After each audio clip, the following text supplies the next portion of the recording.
This week, we're going to run through 10 things that will help you know when you're ready to buy. Welcome to Your First Home Buyer Guide, the podcast for first home buyers who want to get it right. I'm Megan and that was Veronica. We're both buyers agents and probably old enough to be your mums. But that's a good thing because between us, we've got over 40 years experience and we are going to share with you bucket loads of stories about avoidable mistakes. Together, we're going to make sure that you get unbiased and real information that you can rely on so you can get where you want to be without missing a step. Now, we've got loads of great tips for you in this episode, and if you'd like more useful tools, head over to the website homebuyeracademy.com.au. There you'll find free checklists that you can download, a free mini course on how to price a property, and our Where to Buy workshop for only $39. Priceless stuff, really. Bargain. But before we get into the interesting stuff in this week's episode, here's the boring bit, the disclaimer. You, of course, know that nothing in this podcast is to be taken as personal advice. We always recommend getting the advice of an expert in their field of expertise. Now, we've done our very best to ensure that the content is correct at the time of recording, but things change. So check with the relevant government authority or your advisors to get the most up-to-date information.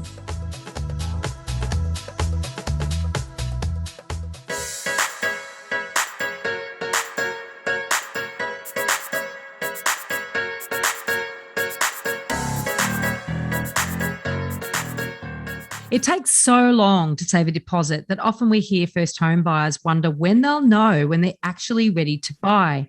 So to change from saving mode to searching mode, we thought we'd run through 10 things that you need to be comfortable with. And if you can answer yes to all 10, you're ready to start house hunting.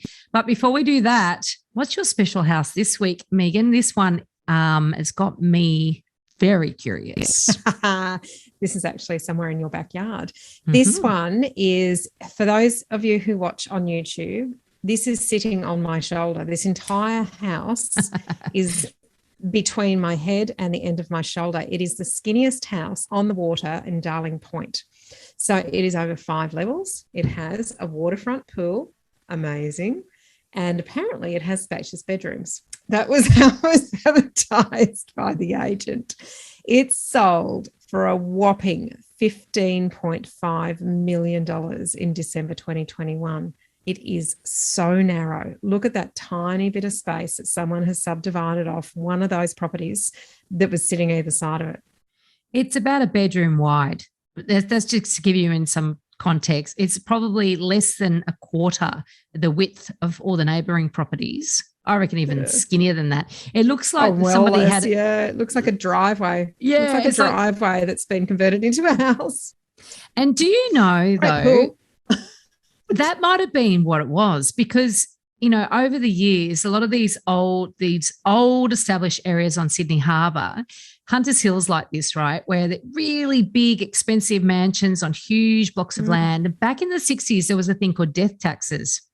So if somebody inherited one of these massive big houses on the harbour, they often had to subdivide it to pay the death tax for the inheritance. And so you get these weird subdivisions. And I even, when I was a sales agent, once sold a house in Putney that was on the waterfront, and it had the strangest subdivision. Basically, they allowed, so the house was closer to the road than the water, and they just kept basically like a driveway down to the water. And these people were so silly, though, they didn't actually make it wide enough to build on, not even a boat shed, whereas potentially the house behind could have subdivided some years ago, sold the lot in front, and then this was the skinny bit left over that gave them still some waterfront access, and maybe that's how this house got wedged, and it does look like it's been wedged between exactly two like a mansions. Driveway. Anyway, we can bang on about silly things like this all day long, but we won't. But I love this is the stuff that makes me really excited. I love finding things like this and going, what were they thinking? It's so out there. So we're going to run through. Let's have a look at the 10 things, Veronica, that you need to know. Absolutely. So you need to know these things to know that you know enough to know that it's time to start searching. That's exactly right. So let's hit number one. Number one is, I know how much money I need to cover the deposit and all purchasing costs. Can you answer that question, yes or no? And it's not even, and here's, I think this is the premise of the whole reason we created Your First Home Buyer Guide, and that is you don't know what you don't know. So you need to know how much money you need and all your purchasing costs. What are they? What are all the purchasing costs? Have you thought about the building and pest inspection, maybe an electrical inspection, perhaps a strata inspection, records inspection? What do those things cost? How much will they add up to? It's not just about saving a 10% or a 20% deposit. There are so many other things that you need to be aware of, and it's really important that you know those things before you start your search. There's also off and then realising you're 20 grand short. Or 10% or 20% of what? Like the reason that you know how much money you need is because you know what properties are selling for in the area. So you need to know what you're looking for and where you're looking for it. So you know how much money you need for a deposit. So it's a bit chicken and the egg though, isn't it? Yeah. Look, chicken and eggs a good way of putting it. It's which do you do first? And I guess you need to know what your capacity is first. And that's why the course is actually step by step. Start at step 1. That's move on to exactly step 2. Right. And these don't do step 4, 2, 7, in 1. that order.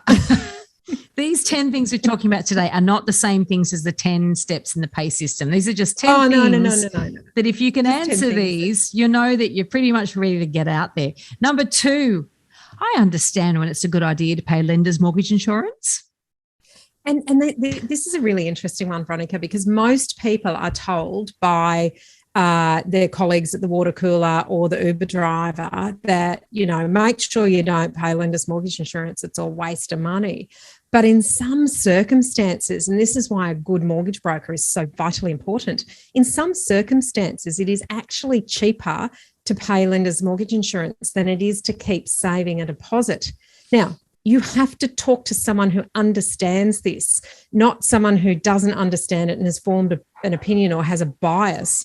So really, really important. But there is a sweet spot where it may actually make sense to pay lender's mortgage insurance rather than keep saving, particularly in a rapidly rising market where you might get outpaced. Your ability to save might be outpaced by the market growth. Exactly. So getting good advice is really important so that you know, rather than get to the end of all your savings or your hard-earned savings and realise you could have actually bought earlier. That would be bad. Yes. Number 3. Or been in a slightly different price bracket. Yeah. Number 3, I know that the mortgage with the lowest interest rate has limited features and why this matters to me. And that ties in with what you said earlier about getting the right advice and having a really good mortgage broker, isn't it? Because it's someone on your team that advises you of this stuff. So you've got that advice before you get out there starting looking. The advertised interest rate, advertised variable interest rate, is not the rate you're going to pay. There's all sorts of other things that need to be bought in, and sometimes there is an advertised comparison rate, or there should be an advertised comparison rate when you're comparing different lending institutions. But rate in and of itself should not be a defining factor in which institution you go with or which product you choose. There is so much more information. If you've got more money than you actually end up spending and you've got a lump sum sitting there, an offset account might actually be valuable. If you don't, then it might not be. How you spend your money when it comes in. Is it monthly? Is it fortnightly? Can you pay more off? And can you redraw? All these sorts of things are very, very unique to each individual person. And without a discussion with a mortgage broker to understand your unique situation, just focusing on the interest rate, all it's going to do is send you in the wrong direction and possibly end up with the wrong loan. And you're stuck with that loan for a period of time, particularly if you go with a fixed interest rate. The break costs on something like that can be quite extraordinary. Yeah.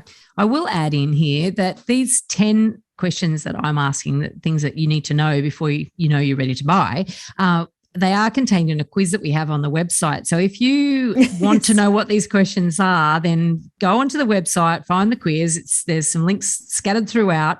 Actually, the link will be in the show notes. So you can actually go in and do the quiz yourself and find out how ready you are. Number 4, I know that not all properties go up in value. This is a hard one. Oh, it's a very hard one. Oh, look, so many first home buyers at the moment, and even people who have only been in the market for maybe 5 or 10 years, all they've really seen is up. They haven't unless they bought a one-bedroom apartment in inner city Melbourne or Brisbane, or even Sydney. Sydney, yeah. In the wrong location. It's true. And some of those people don't want to be part of any survey that looks at whether that's actually happened to them. But you only realise that loss when you sell. So other than that, you're sitting on perhaps maybe negative equity, which could be risky, or you're sitting on an on-paper loss until you actually realise that's sale value. So it is important, and I think you always have to have your eye on that, one eye on the prize, one eye on the risk, and manage your risks to know, okay, well, what do I do if my property doesn't go up in value and I want to go to the next property at a certain point in time, or I might go travelling overseas? And we remember we had a student who actually went through the course and realised that she had actually potentially put herself at great risk of buying because she had plans to not be in that property for a long period of time.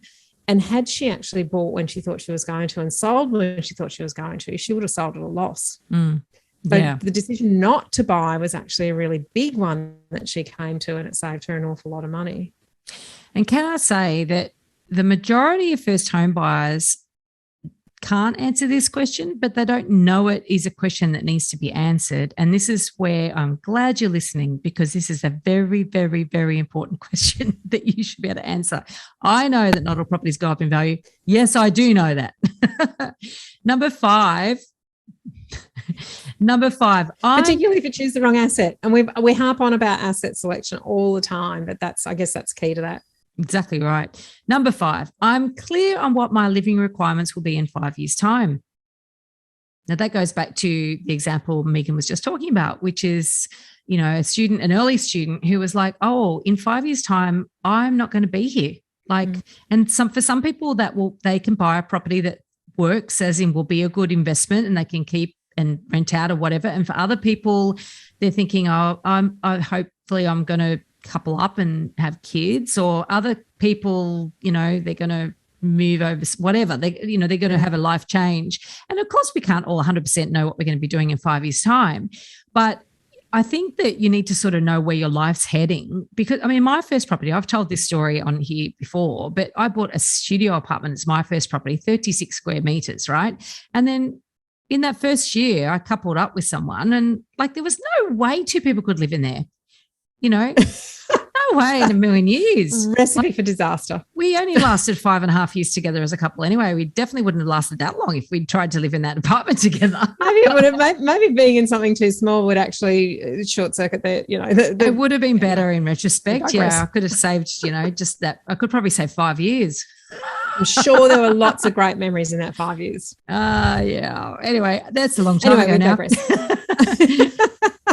But point being made is if don't just buy for your circumstances now, and we talk about life stage.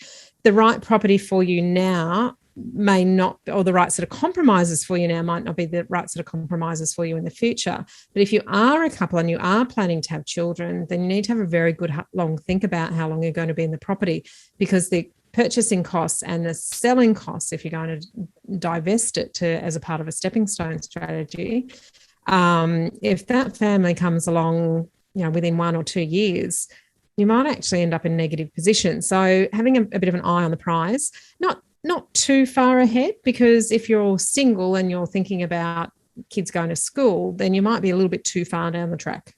So here's a good one. Keep it in context. I was just thinking exactly that when you said that. I was talking to a guy who's in a relationship, but it's not going really well. He really wants kids, right? And he's also gay. So therefore, when he has kids, they have the added complication of having to find a woman to gestate that child. So that just adds a level of complexity to it. But his relationship's not going that well. So let's face it, he doesn't even really know if he's going to be with this other guy and having kids with that guy. Yet he was trying to buy a family home. And I'm like, mate, you're just so far ahead of yourself. You might be in a different relationship, let alone with kids, let alone, So he was looking and focus too on the kid far thing ahead first rather than the property thing. Yeah. How about the relationship? But he was looking far too far away. Yeah. So stick to 5 years. I think 5 to 10 years is a good to have that horizon. But it's got to be long enough, but not too long. Yep. I guess number 6, Veronica, we talked about, I know how to work out the right price to pay. And we harp on about this over and over and over again, because you can get too tricky and keep missing out because you're under pitching, or you could risk actually overpaying and ending up with some negative equity for a period of time. So making sure you are so well educated on this pricing piece. If you can't answer that question, if you look at a property within the scope of what you've been looking at in the areas that you've been looking at, and you can't price that within a reasonable sort of range, just by looking at the pros and cons, and then it's time to do a little bit more research and get a bit more educated, because this is one of the big pieces. Due diligence is so important. Making sure it's the right property for you is so important. Paying the right price is so, so important. Now, these aren't in any set order either. Are you going to hit it with number 7? Yeah, I know when to engage a lawyer or a conveyancer, Veronica. This is part of step 1 in module 1, which is to build your support team. Don't get this in the wrong order. But you also got to know, so you know who you're using, but you also got to know when to get the contract to them, so there's 2 different stages to that. So that's very important, though, because you'd leave it too late and you could be agreeing to all sorts of conditions, particularly in Queensland and areas where you actually negotiate conditional offers. You could be agreeing to all sorts of conditions, or not even knowing, not even knowing that you need a condition. That's even more dangerous, because the assumption that you can do any kind of due diligence after a contract is formed in a state like Queensland, and I think Victoria is very similar if you make a conditional offer in private treaty, the assumption that you might be able to find something out and then pull out of the contract if you don't like what you found is erroneous. And it's really important to make sure that before you sign a contract, not only are you not committing to anything that the other side is suggesting that you're not comfortable with, but you're making sure that the other side is committing to things that you need on the contract that make you feel comfortable.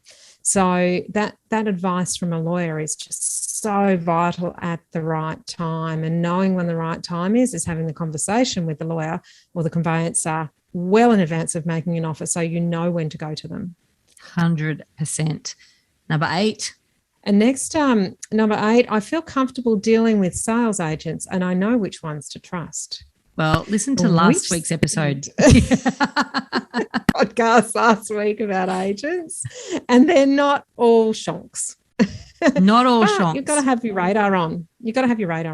Yeah. Yeah. And you just got to get used to talking to them. They are human beings, despite the fact some are a bit like robots, but, there's script and dialogue, and they know what works. And their job is to, I think the thing that we really rammed home last week in that episode was, agents work for the sellers. Their job is to get the highest price for the property. You're a buyer, they'll be respectful, but actually it doesn't matter which buyer buys the property as long as they're the one that's going to pay the most amount of money. That is the key to understanding how to work with an agent. It doesn't matter whether they like you or not.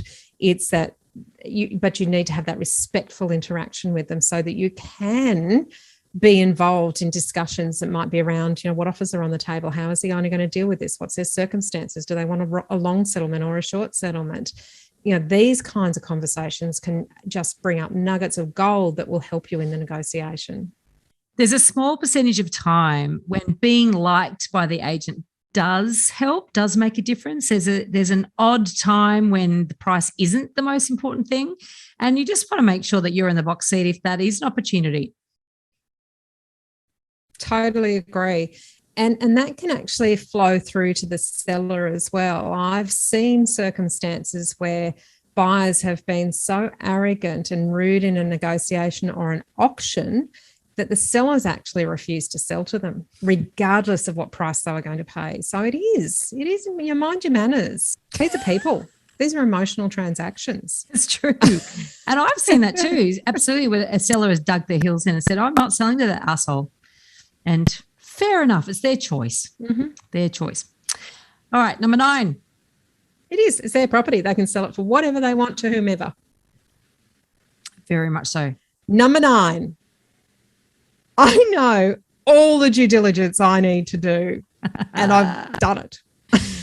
Well, you haven't done it yet, because remember, this is about knowing that you're ready to get out there. Yes. You know, this is the thing. Buyers think only, okay, we just have to get the contract looked at. I need to do a building a pest. And I tell you what, we've done some podcast episodes on due diligence. You should listen to them. If you haven't done the course, then at least listen to the podcast. And that's only the starting point, right? There is so much due diligence you need to do when you're buying a property. We're talking, you know, for the most, well, if you're buying in Sydney, for instance, or Melbourne even, I think the median house price is $1 million or over $1 million. That's a lot of money. Even if it's $500,000, it's a lot of money. And you need to make sure you do all the appropriate checks before you buy. And if you don't know what you need to do, then do not start looking. Learn what you need to do first. Yep, absolutely. Spend that time where you're not under pressure. You don't want to be learning these things when you're under pressure, particularly under time pressure. If you're in a rapidly rising market and you need to move so quickly, what you don't want to be doing is going, but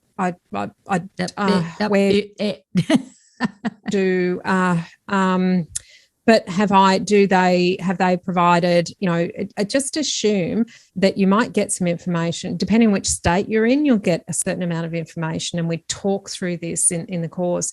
You'll get different levels of information. Victoria has the best seller disclosure, but it's not complete. New South Wales has a good level of seller disclosure, and that's what the seller tells you about the property. But it's not complete. In Queensland, there is no seller disclosure apart from smoke alarms, pool safety certificate, and any QCAT disagreements over fences and trees. Don't know why that was important to put on, but apparently it is. So there are so many other things that you need to know, and you need to know what you need to know and how to get that information, how to process it, how to assess it in relation to the particular property and whether it has an impact on you or not, before you actually decide that you want to buy a property.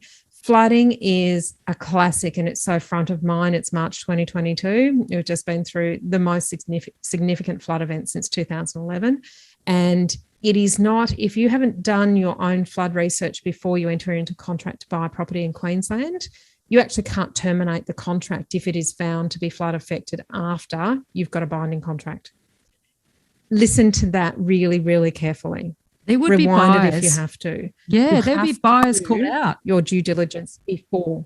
Yep, yeah, absolutely. Yeah. So it's unfortunate, but it's reality.